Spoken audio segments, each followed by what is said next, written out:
এই যে এগুলা হচ্ছে বেদান্ত বাবুর ধান ক্ষেত। ধান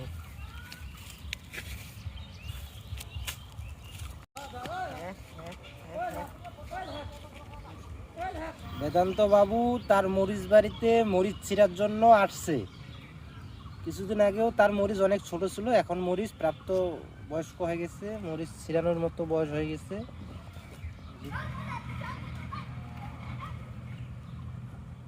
বেদান্ত বাবু তার মরিচ খেতে মরিচ ছিঁড়াচ্ছে।